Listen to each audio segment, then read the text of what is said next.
সুপ্রিয় শিক্ষার্থীরা, আমরা করছিলাম লিনিয়ার অ্যানালাইসিস। আর লিনিয়ার অ্যানালাইসিস থেকে আমরা বীজগণিত এবং তুরীয় সমীকরণের সমাধান চ্যাপ্টারটা করতেছিলাম। তো গত ক্লাসে আমরা বাইসেকশন মেথডের অঙ্ক করছি, গত 2 ক্লাসে। আজকে আমরা আরেকটা পদ্ধতি নিয়ে আলোচনা করব, সেটা হচ্ছে নিউটন র্যাফসন পদ্ধতি বা নিউটন র্যাফসন মেথড। ওকে, তো তোমরা বাংলা ইংরেজি দুইটাই একটু শিখে রাখবা, কারণ হচ্ছে এখানে কখনো কখনো প্রশ্নটা এইভাবে বাংলায় দেয়, কখনো কখনো ইংরেজিতে দেয়।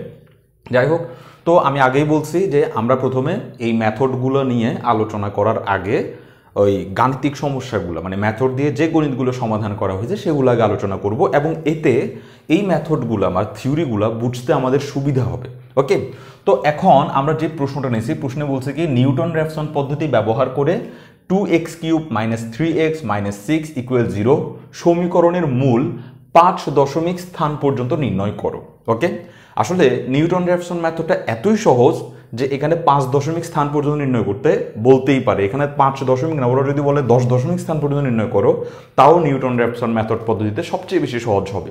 কিন্তু আমরা এর আগে যে মেথডটা আলোচনা করছিলাম বাইসেকশন মেথড, এবং নিউটন র্যাফসন মেথডের পরে যেটা আলোচনা করব ইটারেশন মেথড, এই দুই মেথডে যদি কোনো কারণে, ইটারেশন মেথড তাও সহজ আছে, যদি বাইসেকশন মেথডে কোনো কারণে 2 দশমিক 3 দশমিকের বেশি দশমিক পর্যন্ত মিলাইতে দেওয়া হয়, তাহলে ওই প্রশ্নটা এতই বড় হয়ে যাবে যে ওই একটা অঙ্কের জন্য আমাদেরকে মোটামুটি 15 নাম্বার দেওয়া উচিত, এরকম অবস্থা। মানে আমি মনে করি যে ওই একটা ম্যাথের জন্য 15 নাম্বার দেওয়া উচিত। সেজন্য বাইসেকশন মেথডে সাধারণত 2 দশমিক পর্যন্ত মিলাইতে বলে, 3 দশমিক পর্যন্ত মিলাইতে বলে। ওকে, অথবা বলে যে মূল বের করো, মানে যেমনি ইচ্ছা তেমনি মিলাইতে।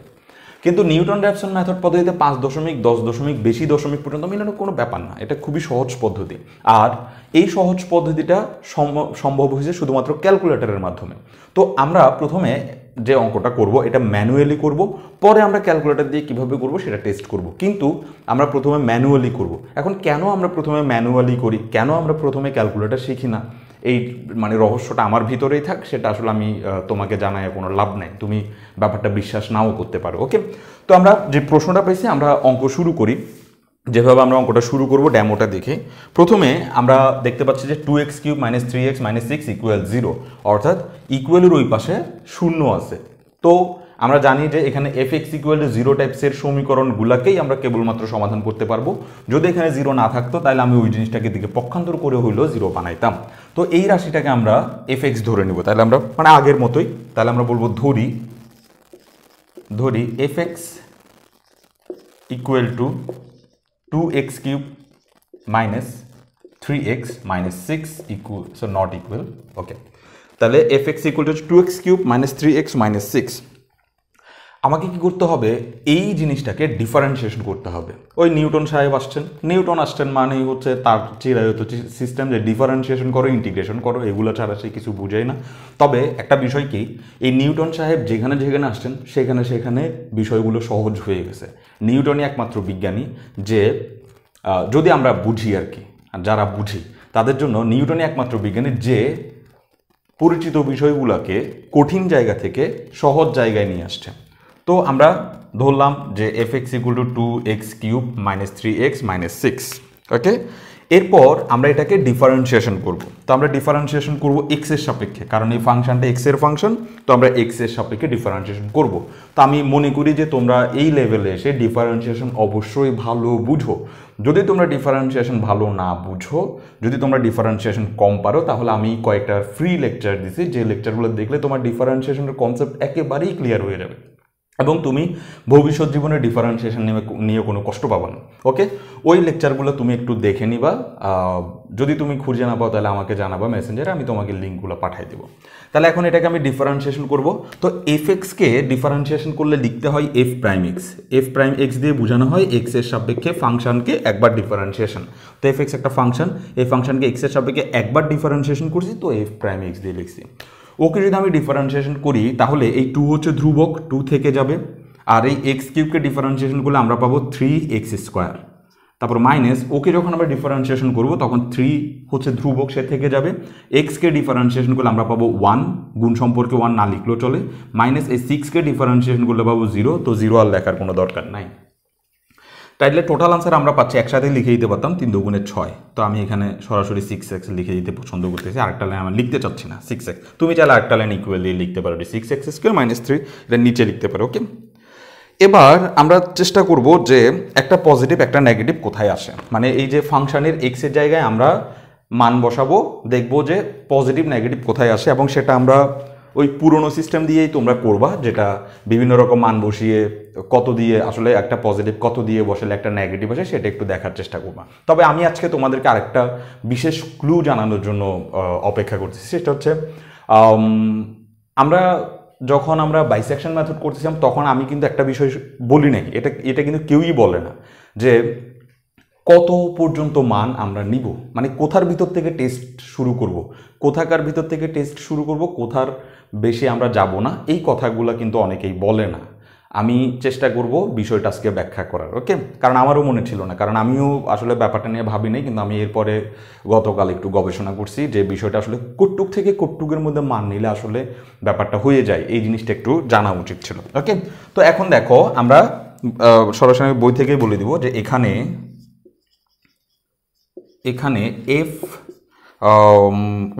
f1 মানে এখানে এক্সের জায়গায় 1 বসাইছে, আবার এটা না প্রাইমেরটার এখন কোনো কাজ নাই, তাহলে এক্সের জায়গায় 1 বসাইছে, ফলে আনসার আসছে -7, সরাসরি লিখে দিছে। তুমি চাইলে এভাবে লিখতে পারো 2 × 1³ - 3 × 1 - 6, এভাবে লিখতে পারো। -7 আসছে যা কিনা <0।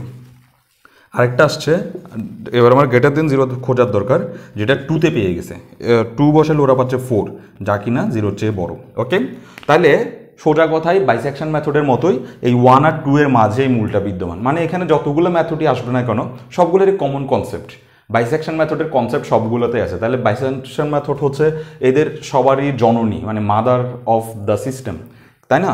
তাহলে এখন এখানেও দেখা যাচ্ছে যে বাইসেকশন মেথডের চিন্তাধারাটা আসতেই হচ্ছে, কোনো কথা নেই। তাহলে আমরা বলবো যে যেহেতু অমুক এবং সে অমুক, তাহলে আমরা যেহেতু f(1) is less than 0 এবং f(2) is greater than 0, সুতরাং এই 1 এবং 2 এর মাঝে যেভাবে আমরা শিখছি আর কি, 1 এবং 2 এর মাঝে সমীকরণটির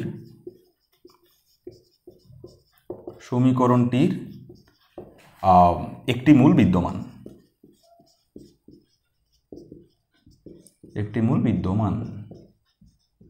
ব্যাস গেল।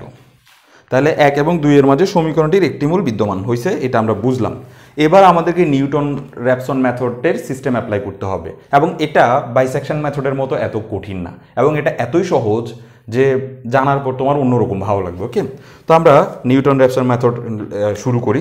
এইটুক পর্যন্ত করলাম, আমরা তো ইতিমধ্যে নিউটন-র্যাপসন মেথড করা শুরু করছি, তাও আমরা বলবো যে নিউটন-র্যাপসন মেথড অনুসারে পাই, এবার আমাকে তোমাকে এই লাইনটা একটু শিখাইতে হবে। নিউটন-র্যাপসন মেথড অনুসারে যেটা পাই সেটা এইভাবে লিখতে হয়, xn+1 = এখানে দেখো আমাদের এখানে এই এক্সে কোনো n+1 নাই, কিন্তু সূত্রটা এইভাবে লিখতে হয়, xn+1 = একবার লিখলে তুমি মুখস্থ হয়ে যাবে, xn+1 = xn মাইনাস উপরে হবে f(xn) আর নিচে হবে f'(xn)। ব্যাস, এটাই হচ্ছে নিউটন এবং র্যাপসন সাহেব এই সূত্রটা কাজে লাগিয়েই আসলে সমাধানগুলো করবেন। এই যে সূত্রটা আমি লিখছি, এটা আবিষ্কার করার যে সিস্টেম সেটাই হচ্ছে নিউটন-র্যাপসন পদ্ধতির আলোচনা, আমরা সেটা পরে পড়ব, অধ্যায় শেষ করেই পড়ব। এখন দেখো এই সূত্রটাই আসলে xn দিয়ে কি বোঝাচ্ছে, এখানে এই xn দিয়ে বোঝাচ্ছে n এর মান 1, n এর মান 2, মানে এই n এর মান 1 হলে x1, n এর মান 2 হলে x2, তো x1 x2 x3 এদের আনসারই আসলে আমাদেরকে বের করতে হয় এবং এদেরই কেউ না কেউ আনসার হয়। তোমরা নিশ্চয়ই জানো বাইসেকশন মেথড এটা শিখছো যে x1 x2 x3 x4 এভাবে যারা আছে তাদের মধ্য থেকেই একজন আনসারের যোগ্যতা পায়।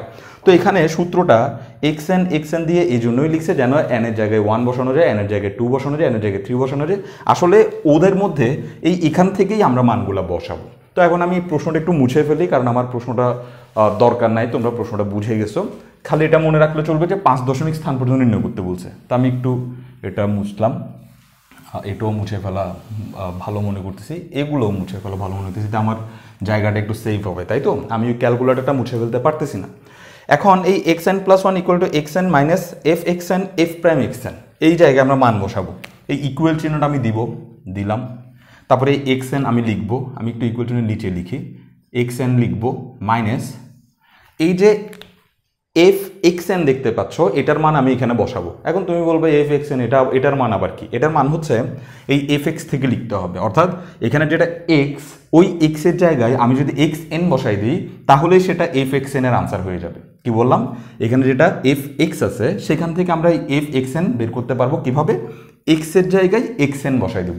তো আমি যদি এই x এর জায়গায় xn বসাই দিই তাহলে এই জায়গাগুলো সবগুলোতেই xn হয়ে যাবে, অর্থাৎ আমি পাবো 2xn cube 2xn cube minus 3xn minus 6 divided by এই f প্রাইম xn। খেয়াল করো, f প্রাইম ফাংশন হচ্ছে যে ডিফারেন্সিয়েশন ফাংশনটা, f প্রাইম xn। এই f প্রাইম xn এর মান আমি এখান থেকে বের করতে পারবো, জাস্ট x এর জায়গায় xn বসাই দিব। তাহলে এখানে যদি আমি x এর জায়গায় xn বসাই চিন্তা করি তাহলে আনসারটা কি হবে? 6xn square, 6xn square minus 3। ওকে, এখন এই যে আনসারগুলো আনছি, এইটা আনার পর আমার আর এই লাইনগুলোর কোনো দরকার নাই, এই ফাংশনের দরকার নাই, এটার দরকার নাই, কোত্থেকে বড় কোত্থেকে ছোট হয়েছে তারও দরকার নাই, কিছুই দরকার নেই। এখন আমরা এই সমীকরণের সাহায্যে আনসারটা বের করতে পারবো। তো আমরা আনসারটা কিভাবে বের করব? আনসারটা বের করার আগে আমরা এই সমীকরণটাকে ছোট করে নিব। তবে আমি বলে দিচ্ছি যে ক্যালকুলেটর দিয়ে যদি আমি করি, এখান থেকেই এইটুকু থেকেই আমি আনসারটা বের করাতে পারি। আমি পার্সোনালি সেটা করছি পরীক্ষায়, কিন্তু আমি চাইবো যে তোমরা আরও সহজ করে তারপরে ক্যালকুলেটর ইউজ করো। ওকে, তো আমি এখানে লসাগু করব। এই যে xn মাইনাস এত, এটাতে আমি লসাগু করব। লসাগু করলে নিচে লসাগু কি হবে? 6xn square minus 3। তোমরা জানো যে এই লসাগু আর শেখানোর দরকার নেই। এরপরে এটা নিচে যেহেতু কিছু নাই, তো এই পুরাটাই ওর সাথে গুণ হয়ে তারপর বসবে। তাহলে এই পুরাটা ওর সাথে গুণ হয়ে বসলে হবে 6xn কিউব, কারণ এখানে xn স্কোয়ার আছে, এখানে একটা xn আছে যার পাওয়ার হচ্ছে 1। তাহলে পাওয়ার পাওয়ারে গুণ হলে মানে বেজ এক হলে পাওয়ার পাওয়ারে যোগ করে তারপর বসাইতে হয়, তাই না? তাহলে গুণ করলাম, আবার এই 3ও তো xn এর সাথে গুণ হবে, তো মাইনাস হবে 3xn গেল। এই নেগেটিভ চিহ্নটা দিব, দিয়ে একটা ব্র্যাকেট দিবা, নাহলে চিহ্নগুলো চেঞ্জ করে বসাবা। আচ্ছা, নেগেটিভ চিহ্ন দিলাম। এবার এইটা দিয়ে এটাকে ভাগ করতে হবে, যে হর দিয়ে ভাগ লব দিয়ে গুণ যেটাকে বলে, এটা দিয়ে ওকে ভাগ করব। দেখতেছি সবাই কাটা যাচ্ছে, এটা কাটা যাচ্ছে, এই পুরোটাই এখানে বসবে, কিন্তু এই মাইনাস চিহ্নের কারণে সবার চিহ্নটা চেঞ্জ হয়ে বসবে। তাহলে দেখো এই 2xn কিউবের আগে আছে আসলে প্লাস চিহ্ন, সেই হয়ে যাবে মাইনাস 2xn কিউব। এটা আছে মাইনাস চিহ্ন, সে হয়ে যাবে প্লাস 3xn। এটা আছে মাইনাস চিহ্ন, সেটা হয়ে যাবে প্লাস 6। তুমি যদি মাইনাস চিহ্ন সরাসরি চেঞ্জ করতে না চাও, যেটা আছে সেটা লিখতে চাও, তাহলে অবশ্যই একটা ব্র্যাকেট ইউজ করো। তো যেটা আছে সেটাই তুমি লিখতে পারবে, অর্থাৎ তুমি এখানে একটা ব্র্যাকেট দিয়ে দাও, তাহলে তুমি যা আছে তাই লিখতে পারবা। কিন্তু তুমি যদি ব্র্যাকেট না দাও তাহলে অবশ্যই তুমি মাইনাসের প্রভাব যেটা হবে সেটা তুমি লিখে ফেলো। এবার এখান থেকে আমরা আলটিমেটলি কি পাচ্ছি দেখি, 6xn স্কোয়ার মাইনাস 3, আর এখানে হচ্ছে 6xn কিউব। এই এখানে একটা কিউব আছে, এখানে একটা কিউব আছে, তাহলে 6টা xn কিউব থেকে 2টা xn কিউব বাদ গেলে আরও 4টা xn কিউব থাকে, 4টা xn কিউব। ওকে, তারপর হচ্ছে এখানে 3xn, এখানে 3xn, তো 3xn প্লাস আর মাইনাস তো কাটা যাবে, ফলে আর প্লাস 6 থাকবে শুধুমাত্র। তাহলে আমরা উপরে পাইলাম 4xn কিউব প্লাস 6, আর নিচে পেলাম 6xn স্কোয়ার মাইনাস 3। এবং দেখা যাচ্ছে এই জিনিসটা ক্যালকুলেটর দিয়ে করার চেয়ে এই জায়গায় এসে ক্যালকুলেটর ইউজ করাটা অনেক সুবিধাজনক। এখন আমরা কি করব, এই সমীকরণ আসার পর আমরা যেটা করব সেটা হচ্ছে এটাকে আমরা 1 নম্বর সমীকরণ দিয়ে দেবো। এটার বাম পাশে কিন্তু xn+1 আছে, অর্থাৎ xn+1 আমরা বের করব xn এর সাহায্যে। xn+1কে আমরা বের করব xn এর সাহায্যে, xn এর জায়গায় মান বসাবো এবং xn+1 বেরিয়ে আসবে। আমি এটাকে একটা সমীকরণ নাম্বার দিব, ধরলাম এটা 1 নম্বর সমীকরণ। ওকে, এখন আমরা নিউটনের রেফসন পদ্ধতি অনুসারে এখানে এক্স এন এর একটা মান ধরে নিব, এক্স এন এর মান ধরে নেব। এক্স এন এর প্রথম যে মানটা ধরে নেব সেটা হবে এক্স নট। খেয়াল করো, আমি একটু লিখি তারপর তোমাকে বুঝাই দিব। এক্স নট ইকুয়াল টু 1.5, এভাবে লিখি। এক্স নট ইকুয়াল টু, আচ্ছা এভাবে লিখি, 1 নং সমীকরণে, 1 নং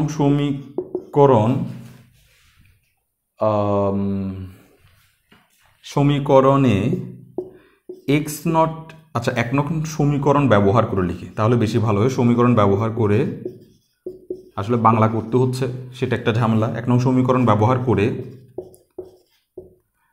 এক্স নট ইকুয়াল টু 1.5 বসিয়ে পাই। এক্স নট ইকুয়াল টু 1.5 বসিয়ে পাই। এখন আমি এই যে এক্স নট বলছে, এখানে 1 নং সমীকরণে কিন্তু কোনো এক্স নট নাই।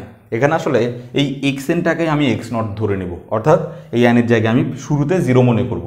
এই সমীকরণটা এন এর মাধ্যমে, এক্স এন এর মাধ্যমে আনার একটাই একটাই কারণ ছিল, সেটা হচ্ছে আমি যেন এন এর জায়গায় 0 বসালে এক্স নটের মান পাই, এন এর জায়গায় 1 বসালে এক্স 1 এর মান আসে, এন এর জায়গায় 2 বসালে এক্স 2, মানে এভাবে পর্যায়ক্রমে মানগুলো আসতে থাকে।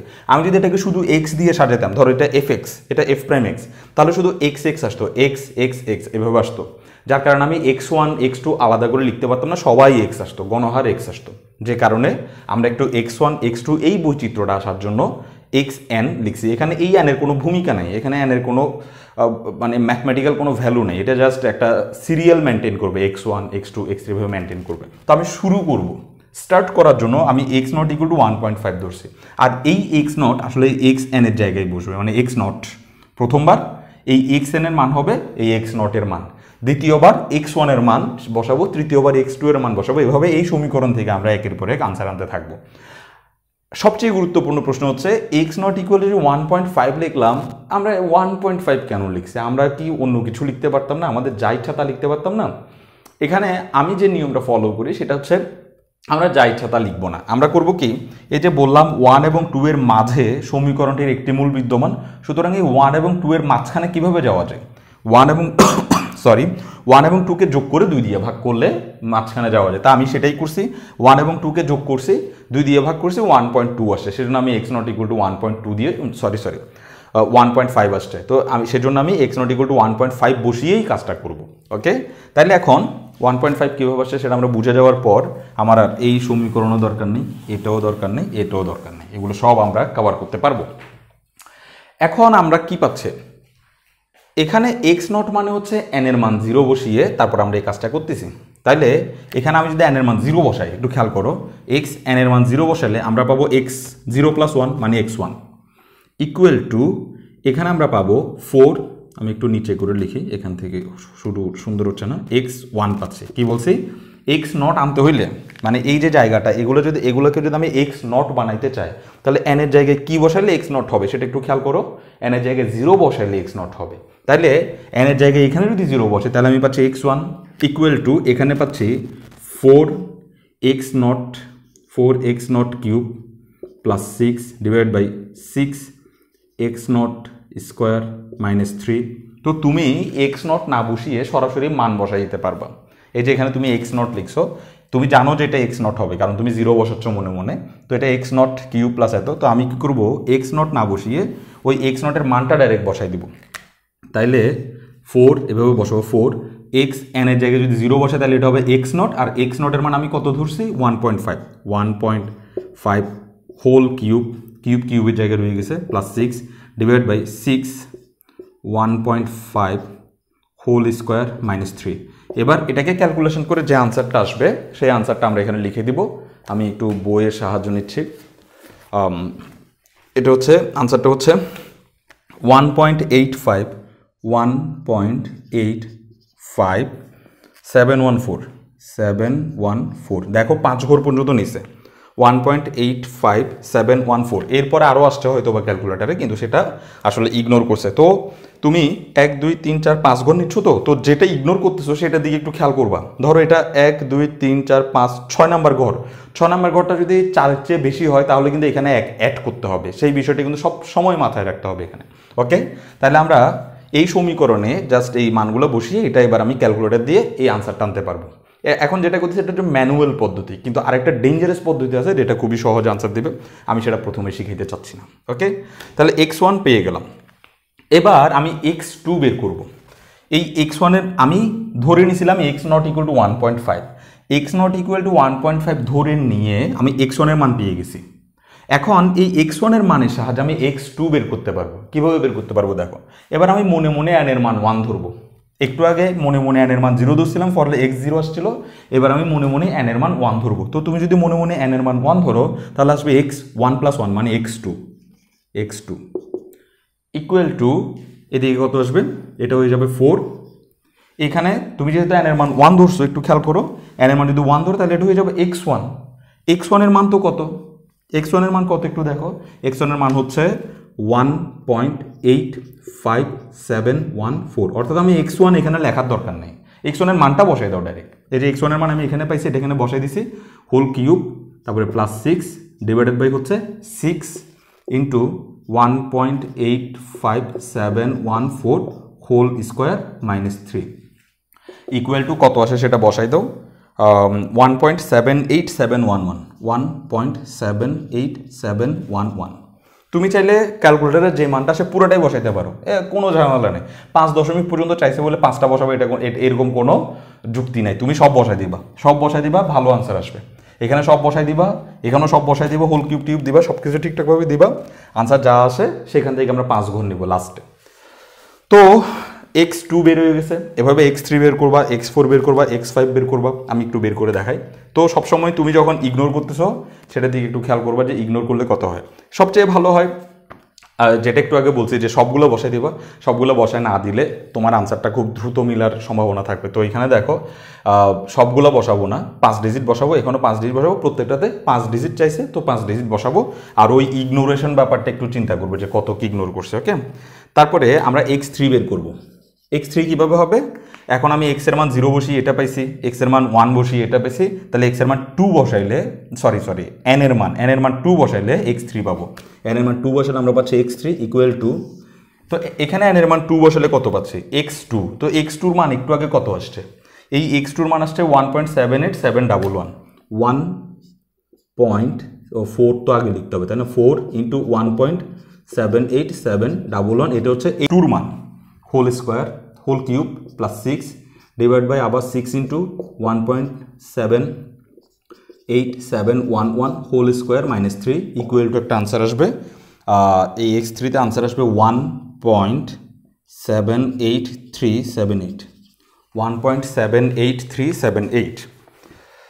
তো দেখো 1.78378 আসলে x3, এভাবে x4 x5 এগুলোও বের করব, ঠিক একই সিস্টেম, কোনো আলাদা কোনো বৈচিত্র্য নেই, ঠিক এভাবে বের করবো। তাহলে x1 ইকুয়াল এত আসছে, x2 ইকুয়াল এত আসছে, x3 ইকুয়াল এত আসছে, এভাবে আসবে। শেষ কখন হবে, শেষ যখন হবে তখন তুমি দেখবা যে এটা এই অঙ্কটা x5-এ শেষ হচ্ছে। এখানে x5-এ এই জন্যই শেষ হয়েছে কারণ হচ্ছে যখন আমরা x5-এ গেছি তখন দেখছি 5 ডিজিট একই আনসার আসছে, অর্থাৎ x4 আমি একটু লিখে দেখাই, আমি n এর জায়গায় যখন 3 বসাইছি তখন এটা x4 আসছে, x4 ইকুয়াল টু এই জায়গাটাতে এই মানগুলো বসছে, 4 ইন্টু x3-র মানটা বসছে, হোল কিউব +6 যা আছে তাই বসছে, আনসার আসছে 1.78377, 1.78377 আনসার এটা আসছে। ইগনোর টিগনোর করে এই মানে 5 ঘরের পরে যেগুলো আছে সেগুলোর থেকে ইগনোর টিগনোর করে কত বসাইতে হয় সেরকম 1.78377 আসছে। এরপরে x5 বের করছে, আমি একটু x5টা এখানে লিখি, একটু কষ্ট করে লিখি, x5 এই সমীকরণ না লিখি, x5 ইকুয়াল টু আসছে 1.78377, ব্যাস বুঝে গেলাম, আর যাওয়ার দরকার নেই। অর্থাৎ 5 ডিজিট পর্যন্ত এই দুইজন একই আনসার দিছে। x4-এ যে 5 ডিজিট আসে সেই 5 ডিজিট ওর সাথে সামান্য মিলে নেই, এটা 8 ছিল, এটা 7 ছিল, যার কারণে 5 ডিজিট মিলে নেই, হুবহু মিলে নাই। কিন্তু যখন আমি x5 করলাম তখন 5 ডিজিট পর্যন্ত একদম ওর হুবহু সমান হয়ে গেছে, ফলে আমরা বুঝলাম এইটাই আসলে আনসার 1.78377। ওকে, তো অঙ্ক তো শেষ। এখন যেটা আমরা ক্যালকুলেটর দিয়ে করব, এবং তোমরাও আমি আশা করবো যে তোমরা ইতিমধ্যে ক্যালকুলেটর সংগ্রহ করে ফেলছো। আর যদি তুমি নিউমেরিক্যাল করার আগে ক্যালকুলেটর সংগ্রহ করে না ফেলো, তাহলে এই ক্লাস দেখার কোনো দরকার নেই তোমার। কারণ হচ্ছে তুমি হুদাই 2 বার দেখবা, 4 বার দেখবা, এতে তোমার কোনো বেনিফিট হবে না। কারণ ক্যালকুলেটর তোমার হাতে থাকবে, তুমি তাড়াতাড়ি শিখতে পারবা, বিষয়টি এরকম। তো দেখো এখন ক্যালকুলেটর দিয়ে আমরা কিভাবে করব, সেটার জন্য আমি একটু এই আনসারগুলোকে মুছে দিব। মুছবো না, এটা মুছলে আমি তোমাদেরকে আসলে বুঝাইতে পারবো না যে আমরা কত তাড়াতাড়ি এই কাজটা করতে পারতেছি। তাহলে 1.85714 থাক, মুছলাম না। ক্যালকুলেটর কীভাবে ইউজ করতে হবে, এখানে আমরা যেভাবে ক্যালকুলেটর ইউজ করব এই সিস্টেমটা গত ক্লাসের মতো নয়। তুমি যদি গত ক্লাসের মতো করলে করতে পারো, সেটাও একটা সিস্টেম আসতে পারে, ওটাতে বারবার কপি করতে হয়। কিন্তু এটাতে আমরা একবারই কপি করবো, এবং তুমি অবাক হয়ে যাবা যে এই সিস্টেমটা এতই শক্তিশালী যে অনেক তাড়াতাড়ি অঙ্কটা মিলাই দিবে। এই তাড়াতাড়ি মিলাই দিবে অঙ্কটা, আমি অনেকবার বলছি কথাটা, আর বলা উচিত না। আমি এখানে একটু খালি করতেছি, এই জায়গাটা আমার ডিসপ্লে শোয়িংয়ের জন্য দেখাইতে হবে তোমাদেরকে। অঙ্ক এভাবেই করবো, আমি খালি এই মানগুলো আনার চেষ্টা করব ক্যালকুলেটর দিয়ে। তো যদি তুমি এগুলো তো তুমি ক্যালকুলেটর দিয়েই করবা, এইভাবে টাইপ করবা 4 × এত কিউ প্লাস এত এত এত। আর যদি গত ক্লাসে যেভাবে শিখে সেভাবে করো, তো এটা একবার লিখবা, তারপরে এক্সের জায়গায় একবার এটা টাইপ করবে, এক্সের জায়গায় এটা টাইপ করবা, এভাবে করে করে ইকুয়াল চাপবা পিছনের দিকে গিয়ে। আজকে সেই মেথড আমি শিখাচ্ছি না, আজকে আরও সুন্দর মেথড শেখাচ্ছি। ওকে, প্রথমে তোমাকে যেটা করতে হবে সেটা হচ্ছে এই সমীকরণটা হুবহু ক্যালকুলেটরে লিখতে হবে। আর সেটার জন্য তোমার ক্যালকুলেটর অবশ্যই এই CALC ক্যালকুলেশন বাটন এবং এই সলভ ইকুয়াল বাটন থাকতে হবে।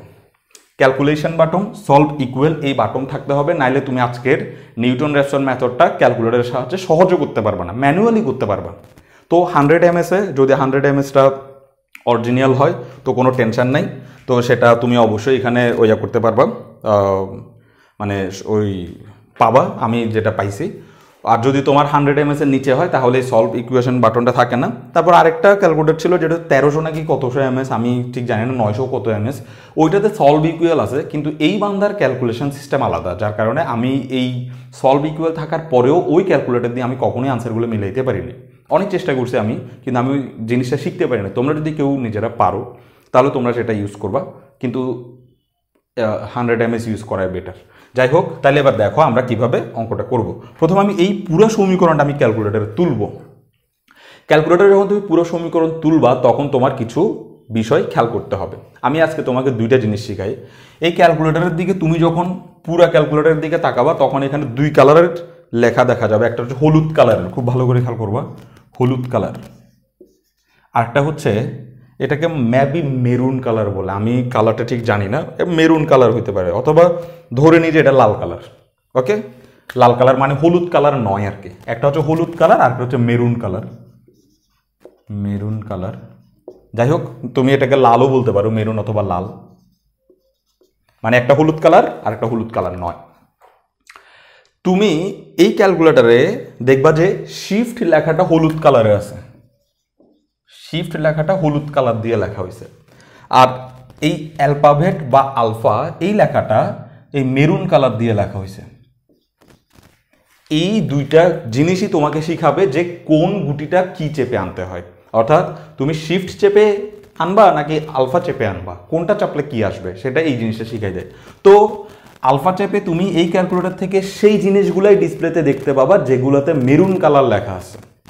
আর হলুদ কি চেপে, যে লেখাগুলো হলুদ আছে সেগুলো শিফট কি চেপে তারপর আনতে হয়। যেমন ধরো এখানে এই যে এই কমার এই ব্র্যাকেটের উপরে একটা এক্স দেখতে পাচ্ছ, এই এক্সটা তুমি যদি স্ক্রিনে টাইপ করতে চাও তাহলে এক্স লেখাটা হচ্ছে মেরুন, এখানে এক্স লেখাটা মেরুন কালারের আছে, তো তোমাকে মাস্ট বি আলফা চেপেই এক্স আনতে হবে, নাহলে তুমি শিফট চেপে এক্স আনতে পারবে না, কারণ এখানে মেরুন কালার দিয়ে আনার জন্য কালার দেওয়া হয়েছে, এটা কালার কোডিং বলে এটাকে। অন্যদিকে তুমি স্টো শব্দটা দেখো, STO, এই STO শব্দটা কিন্তু এখানে হলুদ কালারের লেখা আছে, সেই কারণে এটা শিফট চেপে তারপর তুমি RCL বাটন চাপলে স্টো লেখাটা আসবে। আরেকটা কালারের লেখা এখানে আছে, সেটা হচ্ছে সাদা কালারের লেখা। সাদা কালারের লেখা মানে হচ্ছে কোনো শিফট চাপবো না, কোনো আলফা চাপবো না, গুটিটা চাপলেই ওই লেখাটা আসবে, সেটা হচ্ছে সাদা কালারের বৈশিষ্ট্য। তাহলে সাদা কালার যেটা সেটা হচ্ছে চাপলে কি চাপলেই সেটা আসবে। আর মেরুন কালারগুলা, মেরুন যে জিনিসটা আলফা মেরুন, সেহেতু মেরুন দিয়ে চাপলে সেই মেরুন কালার লেখা আসবে। আর শিফট যেহেতু হলুদ লেখা সেই জন্য শিফট হলুদ কালারের বাটনগুলা, হলুদ কালারের যে ইয়াগুলা অ্যালফাবেটগুলা, সেগুলো শিফট চেপে আনতে হবে। ক্লিয়ার?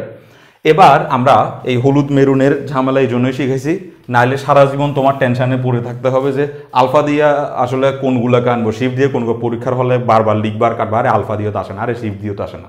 এখন তুমি ক্লিয়ার যে আলফা দিয়ে আসবে নাকি শিফট দিয়ে আসবে।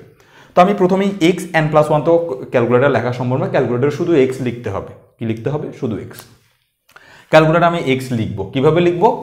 এই শিফট চেপে এক্স দিলে কিন্তু এক্স আসবে না, কারণ এক্স মেরুন কালারের অংশ। তো আমি আলফা টাইপ করবো, ক্যালকুলেটার এভাবে টাইপ করবো, দেখো ALPH আলফা বাটন টাইপ করব। আলফা বাটন টাইপ করার সাথে আমি একটু অন করি, আলফা বাটন টাইপ করার সাথে সাথে উপরে একটা এ লেখা আসে। এই যে ডিসপ্লেটা আমি একটু এখানে এঁকে রাখি, এটা হচ্ছে ডিসপ্লে, আমার ক্যালকুলেটারের ডিসপ্লে। এই ডিসপ্লের এখানে ছোট্ট করে একটা এ লেখা আসবে। এই এ লেখাটা আসলেই বুঝবা যে আলফা বাটনের চাপ পড়ছে। আর যদি আবার আলফা বাটন চাপো, এটা চলে যাবে। তাহলে আলফা বাটন চাপলাম, তারপরে এই যে এটা এই এক্স লিখতে চাচ্ছে, এই জন্য এই ব্র্যাকেট বাটনটা চাপবো, ব্র্যাকেট বাটনটা চাপবো। সঙ্গে সঙ্গে এটা চলে যাবে, ব্র্যাকেট বাটন চাপার সাথে এটা চলে যাবে, তোমার ক্যালকুলেটারে এক্স দেখাবে, মানে এক্স লেখা উঠবে। তারপর ইকুয়াল আনতে হবে। এই ইকুয়ালটা কখনো ডিসপ্লেতে আসে না, এই ইকুয়াল তুমি চাপো, আনসার চলে আসবে। ওকে, কিন্তু এখানে একটা ইকুয়াল দেখতে পাচ্ছি, এই ইকুয়ালটা মেরুন কালার দিয়ে দেওয়া, এই জন্য এটা আলফা চেপে ইকুয়াল আনতে হবে। তো আমি যখন আলফা চাপলাম, তারপরে ওই CALC বাটনটা চাপলাম, সঙ্গে সঙ্গে ডিসপ্লেতে ইকুয়াল শো করবে। তুমি খুব ভালো করে খেয়াল করো, আলফা এটা এক্স শো করছে, আলফা ক্যালকুলেশন ইকুয়াল শো করছে। এবার এই সমীকরণটা আমি লিখতেছি, তো এই xn+1 এটা আমি লিখছি এক্স, এই ইকুয়ালকে আমি এখানে টাইপ করছি। এবার এই সমীকরণটা লিখতে হবে। তো এখানে আরেকটা জিনিস শিখতে হবে, আমি তোমাদেরকে বলছি যে আমি দুইটা জিনিস শেখাবো, একটা জিনিস মেরুন হলুদ, একটা জিনিস চলে গেছে। আরেকটা জিনিস হচ্ছে এই সমীকরণকে তো এখানে ভগ্নাংশ আকারে টাইপ করা যায় না, এটাকে ভগ্নাংশ আকারে টাইপ করতে হলে তোমাকে যেটা করতে হবে সেটা হচ্ছে এই দাগের উপরের রাশিগুলোকে পুরোটা ব্র্যাকেট দিয়ে লিখতে হবে। মানে তুমি যেভাবে লিখবা, যে জিনিসটা তুমি লিখবা ক্যালকুলেটারে, সেটা এইভাবে লিখতে হবে। সমীকরণটাকে ক্যালকুলেটারে এইভাবে লিখতে, আমি একটু দেখাই, এখানে দেখাই, সমীকরণটাকে এভাবে লিখতে হবে। এক্স ক্যালকুলেটারে লেখার জন্য এক্স ইকুয়াল এই 4x³ +6, এটাকে একটা ব্র্যাকেট দিয়ে ফেলতে হবে, মানে উপরের অংশটাকে একটা ব্র্যাকেট দিয়ে ফেলতে হবে। আর এই দাগের জন্য একটা ভাগ চিহ্ন দিতে হবে, তারপর নিচের পুরোটাকে একটা ব্র্যাকেট দিতে হবে। তুমি এই ব্র্যাকেটগুলো ইগনোর করছো, তোমার অঙ্ক শেষ। 6x² - 3 এই ব্র্যাকেট শেষ। অর্থাৎ তুমি ক্যালকুলেটারে এই লাইনটা টাইপ করবা, এটার জন্য এই লাইনটা টাইপ করবা। তাহলে উপরের অংশ পুরোটা এক ব্র্যাকেটে থাকতে হবে, নিচের অংশ পুরোটা এক ব্র্যাকেটে থাকতে হবে। তাহলে এখন আমি প্রথমে আমার ব্র্যাকেট টাইপ করতে হবে। তো ব্র্যাকেট হচ্ছে সাদা কালারে লেখা, খালি এই ব্র্যাকেটটা টাইপ করলে ব্র্যাকেট চলে আসবে। তাহলে ক্যালকুলাস চাপার পর আমি এই ব্র্যাকেটটা টাইপ করব, ব্র্যাকেট চলে আসলো ডিসপ্লেতে। তারপরে 4x³ টাইপ করবো। 4x³ তার আমাকে শিখাইতে হবে না, 4x³ কীভাবে টাইপ করবা। তো এখানে 4x³ টাইপ আমি ডট ডট দিয়ে দিচ্ছি, যে তুমি এটা পারবা। 4x³ টাইপ করবা, 4x³ টাইপ করবা, তারপরে +6 টাইপ করবা, ডিসপ্লেতে 6 দেখাবে। তারপর আবার ব্র্যাকেট, ওই ক্লোজিং ব্র্যাকেটটা টাইপ করবা, ক্লোজ ব্র্যাকেটটা টাইপ করবা, আবার শিফট দিয়ে চাপলে কিন্তু এক্স চলে আসবে। তো 4x³ এখানে এক্স আনতে হলে কিন্তু তোমাকে আলফা চাপতে হবে। তাহলে 4 চাপবা, তারপর আলফা চাপবা, তারপর এক্স চাপবা, তারপরে তুমি এই টুপি চিহ্ন দিবা, এই যে টুপি চিহ্নটা দিবা, তারপর 3 দিবা, x³ আসবে। আমি একটু করে শুরু থেকে একটু লিখে দেখাই, নাহলে তোমরা বিপদে পড়বা। তাহলে এই ব্র্যাকেট দিলাম, তারপরে 4 চাপলাম, তাহলে 4 আসলো। এবার আমার লিখতে হবে এক্স এর জন্য আমাকে লিখতে হবে আলফা বাটনটা চাপতে হবে, তারপর এই ব্র্যাকেটটা দিতে হবে, সঙ্গে সঙ্গে ডিসপ্লেতে এক্স দেখাবে, এই সঙ্গে সঙ্গে ডিসপ্লেতে এক্স দেখাবে। ওকে, তারপরে এই কিউব দেওয়ার জন্য আমি টুপি বাটনটা চাপবো, তারপরে এই কিউব এবার কত দিব, টুপি বাটনটা চাপলে সঙ্গে সঙ্গে টুপি দেখাবে। তারপরে তুমি 3 চাপবা, যেহেতু আমার দরকার x³ তো 3 আসলো। তারপরে +6 ব্র্যাকেট ক্লোজের জন্য ব্র্যাকেট ক্লোজিং ব্র্যাকেট চাপবো, তারপরে ভাগ চিহ্ন চাপবো, এগুলো আর আমি লিখে দেখাচ্ছি না, ভাগ চিহ্ন চাপবো। এরপর আবার ব্র্যাকেট শুরু, 6x² যেভাবে লিখতে হয় সেভাবে 6x টুপি কিউব লিখতে হবে, স্কোয়ার লিখতে হবে, তারপরে -3 ব্র্যাকেট ক্লোজ, এবং তুমি টোটালটা টাইপ করে ফেলছো। এখন এই টোটালটা যেই ক্যালকুলেটরে টাইপ হয়ে গেছে, এবার তোমাকে একবার ইকুয়াল চেপে ফেলতে হবে। আমি টোটালটা টাইপ করলাম, ধরো টাইপ করে ইকুয়াল চেপে ফেলছি। ইকুয়াল চাপলে সেটা আনসার হয়ে গেছে। তো খবরদার এই গুটিটা চাপা যাবে না, তুমি এবার এসি চাপো। এসি চাপলে ডিসপ্লে ক্লিয়ার হয়ে যাবে, কিন্তু ওইটা কপিতে থেকে যাবে, এই কাজটা কপিতে থেকে গেছে, এই ইকুয়েশনটা কপি হয়ে গেছে। এবার আমি এখান থেকে শুরু করব।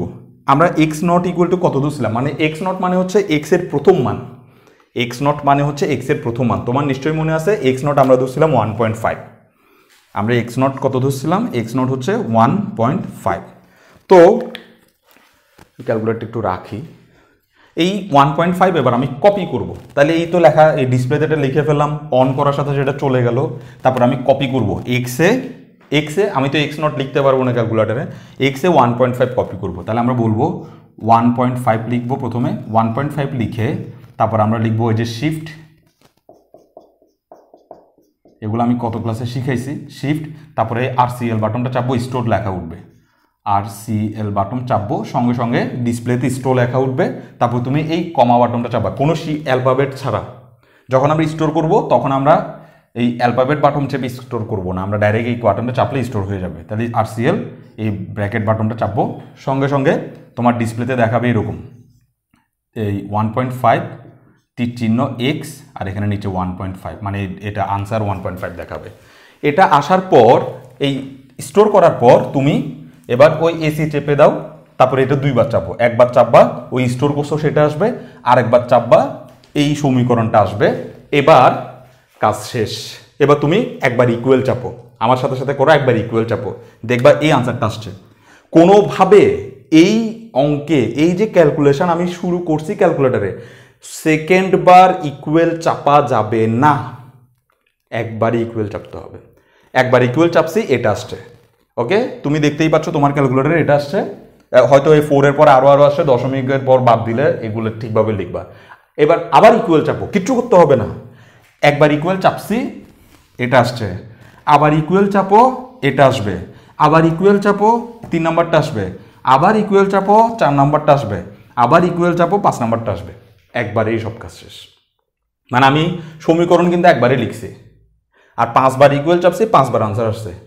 তাহলে কেমন সহজ দেখো। এই জিনিসটার মূল মাহাত্ম কি, কেন এভাবে আসে, সেটা হচ্ছে আমরা ম্যানুয়ালি যখন করি তখন আমরা করি কি, প্রথমে এক্সের এই এক্স নটের মান 1.5 দিয়ে এই মানটা বের করি, তারপর আবার এটা x1-এ আমরা স্টোর করি। কিন্তু এখানে সমীকরণ যখন আমি লিখছি, এটা কি বোঝাচ্ছে, এখান থেকে যে আনসারটা আসবে সেটা অটোমেটিক্যালি এক্সে স্টোর হয়ে যাবে, নতুন করে স্টোর হয়ে যাবে। অর্থাৎ আমি এক্সে তো প্রথমে 1.5 দিয়ে অঙ্কটা একবার করছি, ইকুয়াল একবার চাপছি, ইকুয়াল চাপার কারণে এই এক্স ইকুয়াল যে সমীকরণ, এটার মানে হচ্ছে এক্স, এই সমীকরণের সাহায্যে আনসার যেটা আসবে সেটা সে মেমোরি করে ফেলবে। তো আমার কাছে সেকেন্ডবার মেমোরি করতে হয় না, ও নিজেই মেমোরি করে ফেলছে। এবার আমি খালি ইকুয়াল চাপে, একবার ইকুয়াল চাপে এটা আসে, আরেকবার ইকুয়াল চাপে এটা আসে, আরেকবার ইকুয়াল চাপে এটা আসে। তো তুমি যদি ক্লাসটা ডিটেইলসে ভালোভাবে বসে বসে আমার সাথে ক্যালকুলেটারে প্র্যাকটিস করো, লেখা পরে ভাই, টাইপ এইগুলোর নোট টোট করা, এগুলো পরে। নিউমেরিক্যাল অ্যানালাইসিসের নোটের কোনো দরকারই নাই, নোট করেই কোনো লাভ নাই, ফায়দা নাই, কারণ তোমাকে নিয়মটাই শিখতে হচ্ছে আলটিমেটলি। একটা অঙ্ক নোট করলে তুমি সব অঙ্কই পারতেছো। তাহলে তুমি এটা একটু আমার সাথে বসে বসে টাইপ করো, না পারলে একটু রিপিট করে আবার টাইপিংয়ের অংশটা ভালোভাবে শেখার চেষ্টা করো, না বুঝলে লিখে ফেলো, যাতে ভবিষ্যতে টাইপ করতে পারো। তবে সঙ্গে সঙ্গে টাইপ করলে বিষয়টা ক্লিয়ার হয়। টাইপ করে দেখবা, একবার চাপবা এটা আসবে, আবার চাপবা এটা আসবে, আবার চাপবা ইকুয়াল, যতবার চাপবা ততবার এই আনসারগুলো একের পর এক ডিসপ্লে হইতে থাকবে, তুমি লিখতে থাকবা। যখন তুমি লাস্টে দেখবা যে এটা মিলে গেছে, অঙ্ক ক্লোজ করে দিবা সঙ্গে সঙ্গে। তারপরে তুমি লাস্টে কি লিখবা, লাস্টে এবার আমাদের ক্যালকুলেটারের কাজ শেষ। ক্যালকুলেটার দিয়ে আমরা এই আনসারগুলো পেয়ে গেছি, কোনগুলা, এই আনসারগুলো পেয়ে গেছি, যদিও আমি বই থেকে চুরি করে লিখছি, কিন্তু জানি যে তুমি আনসারগুলো পাবা। ওকে, এই আনসার পেয়ে তারপরে বলবো যে সুতরাং যে এই মূল হচ্ছে কি বলছে, ওই 5 দশমিক স্থান পর্যন্ত আসন্ন মূল হচ্ছে 1.78377। কি লিখবা, সুতরাং 5 দশমিক স্থান পর্যন্ত আসন্ন মূল হলো এত, 1.78377। এটা বা তুমি লাস্ট লাইনটা যেভাবে তুমি সুন্দর করে গুছাই লিখতে পারো। আমি তো আবার ইংরেজিতে খুবই দুর্বল, যে কারণে অবস্থা এমন হয়েছে। আমার স্যার, আমি যার কাছে পড়ছি, উনি এইসব বিষয়গুলো আমাকে কিন্তু ইংরেজিতেই বুঝাইছে, সবাইকে ইংরেজিতে বুঝাইছে। আমরা যারা যাইতাম, যারা একটু অ্যাক্টিভ স্টুডেন্ট ছিল, তারা খুব মনোযোগ দিত, আর যারা অ্যাক্টিভ ছিল না ওরা হাই তুলতো, শুধু মানে শুনতো আর হাই তুলতো। তো বিষয়টা ছিল এমন যে আমাদের সকাল 7টায় পড়াইতো, মানে ঘুম থেকে উঠে আমাদেরকে 7 কিলোমিটার দূরে চলে যেতে হতো। তো আমি তো সাইকেল নিয়ে যাইতাম 7 কিলোমিটার। উনি যখন আমাদেরকে পড়াইতেন তখন আমাদের বেশিরভাগ মানুষের হাই আসতো, আমার আসতো না, কারণ আমি সাইকেল নিয়ে, আমি কিন্তু একটা মানে ব্যায়াম করে চলে আসছি, যে কারণে আমার আর ঘুম আসতো না। আমি বসে এগুলা খেয়াল করতাম, ফলো করতাম, আর বাসায় গিয়ে বসে বসে এগুলোকে বাংলায় চিন্তা করতাম যে বাংলায় কীভাবে এক্সপ্লেন করা যায় আর থিওরিগুলো কীভাবে বাংলায় বর্ণনা করা যায় সেভাবে চিন্তা করতাম। এখন তো এই বইয়ে বাংলা মেথড ইংরেজি মেথড দুইটাই দেওয়া আছে, তাই না? তোমাদের আধুনিক বইয়ে বাংলা মেথড ইংরেজি মেথড দুইটাই দেওয়া আছে হয়তোবা, কিন্তু আমাদের বইগুলোতে ওই মেথডগুলো কিন্তু শুধু ইংরেজিতেই দেওয়া ছিল। তো আমি চেষ্টা করছি নিজের মতো করে গুছিয়ে বাংলা করার, তবে ইংরেজিতে আমার অতটা দখল নাই আর কি। যাই হোক, বিভিন্ন জন থেকে বই কালেক্ট করে কারো থেকে বাংলা পাইলে একটু চেষ্টা করছি। তো বুঝানোর আমার নিজে বুঝার, আমি নিজে না বুঝলে পরীক্ষার টিচারকে কীভাবে বুঝাবো, সেটা হচ্ছে সবচেয়ে বড় কথা। মুখস্থ করতে হবে, এবং তুমি অহরহ মানুষ পাবা যারা বলে যে অনার্সের থিওরিগুলো মুখস্থ করতে হয়। আমি আমার স্টুডেন্টদেরকে কখনো মুখস্থ করতে দিই না, সেটা যেই হোক। হয়তোবা কোনো থিওরি আমার জানা না থাকতে পারে, না থাকতে পারে জানা না থাকতে পারে না, আমি অনেক কিছু জানি না, কিন্তু ব্যাপারটা হচ্ছে তাও তো একটা আকর্ষণ থাকা উচিত যে থিওরিগুলো মুখস্থ করতে হয় না, এই বিষয়টার প্রতি একটা আকর্ষণ থাকা উচিত, যেগুলো অবশ্যই অ্যাপ্রোপ্রিয়েট কোনো সূত্র আছে যেগুলো দিয়ে আসলে বোঝানো সম্ভব হয়। যাই হোক, তাহলে এখন আমরা নিউটন র্যাপসন মেথড পদ্ধতি শিখে ফেলছি। আর এই নিউটন র্যাপসন মেথড পদ্ধতি এবং আরেকটা পদ্ধতি আছে, সেটা হচ্ছে ইটারেশন পদ্ধতি। এদের দুজনেরই ক্যালকুলেটর সিস্টেম একই। তো আমার মনে হয় এই ক্যালকুলেটরের ডিসপ্লে আমাদের আর ভবিষ্যতে রাখার কোনো প্রয়োজন পড়বে না, কারণ হচ্ছে আমার হাতে ক্যালকুলেটর আছে, আমি ক্যালকুলেটর চেপেই তোমাদেরকে ইকুয়েশনগুলো বুঝাই দিতে পারবো। ওকে, তো নিউটন র্যাপসন মেথড পদ্ধতিতে আমরা যখন অঙ্ক করব তখন আমাদেরকে ক্যালকুলেটরটা ইউজ করার, মানে আমি যেভাবে শিখাইছি সেভাবে ক্যালকুলেটর ইউজ করাটা খুবই গুরুত্বপূর্ণ, কারণ সেভাবে ক্যালকুলেটর ইউজ করলে তুমি খুব সহজে আনসারটা পাবে। আবার ভাইবো না যে এই নীল ভাই তো অনেক ট্যালেন্ট, এই যে ক্যালকুলাসের এই যে ক্যালকুলেটরের যে সিস্টেমগুলো সেগুলো নীল ভাই নিজে নিজে আবিষ্কার করছে, এমন ভাইবো না। এটা আমি বই থেকেই শিখছি। এই বইয়েই তোমরা যে নিউমেরিক্যাল অ্যানালাইসিস বইটা পড়তেছো, এই বইয়েই এই সিস্টেমটা দেওয়া আছে। ওই জাস্ট যেভাবে বলছে সেভাবে চাপসি একের পর এক, তারপরে বুঝতে পারছে, আর তারপর থিওরি বের করছে যে কেন এমন হয়, ক্যালকুলেটর চাপলে কীভাবে এই অটোমেটিক্যালি আনসারটা আসে, সেটা একটু বোঝার চেষ্টা করছি। ওকে, তো যাই হোক, তাহলে আমরা মোটামুটি নিউটন র্যাপসন মেথডও পড়ে ফেলছি। তো নিউটন র্যাপসন মেথড পদ্ধতি কিন্তু ভয়ঙ্কর আমাদের জন্য। কখনো কখনো নিউটন র্যাপসন মেথড পদ্ধতিতে কিন্তু আনসার আসে না, এটা খুবই ডেঞ্জারাস একটা সিস্টেমে পড়ে যায়। তো আমাদের পরীক্ষায় যদি বলে যে নিউটন র্যাপসন মেথড পদ্ধতিতে করো, তো বুঝবা যে এই বান্দার আনসার আসবে। আনসার না আসলে সেটা তার পরীক্ষা লিখতে দিবা না, তাই না? তো তোমাকে যদি একটা প্রশ্ন দিছে নিউটন র্যাপসন পদ্ধতি করতে বলছে, আনসার আসবে না, বা এই পদ্ধতিতে এই অঙ্কটা মিলবে না, এরকম সমস্যাওয়ালা কোনো অঙ্ক পরীক্ষায় কখনোই দিবে না, এটুকু বিশ্বাস তোমার থাকতে হবে। আর আগামী ক্লাসে আমরা ইটারেশন মেথড বা আরও অন্য কোনো ভালো ধরনের মেথড নিয়ে আলোচনা করব। আমি আশা করব যে নিউটন র্যাপসন মেথড পদ্ধতিতে তোমাদের আর কোনো গাণিতিক সমস্যার সমাধান করে দেওয়া প্রয়োজন পড়বে না। আরেকটা বিষয় যেটা মনে করে দিই, সেটা হচ্ছে যখন তোমার সমীকরণে কস, লন, লগ এগুলো থাকবে, তুমি মাস্ট বি রেডিয়ানে নিয়ে যাবা, যেটা আমরা গত ক্লাসে আমি শিখাইছি।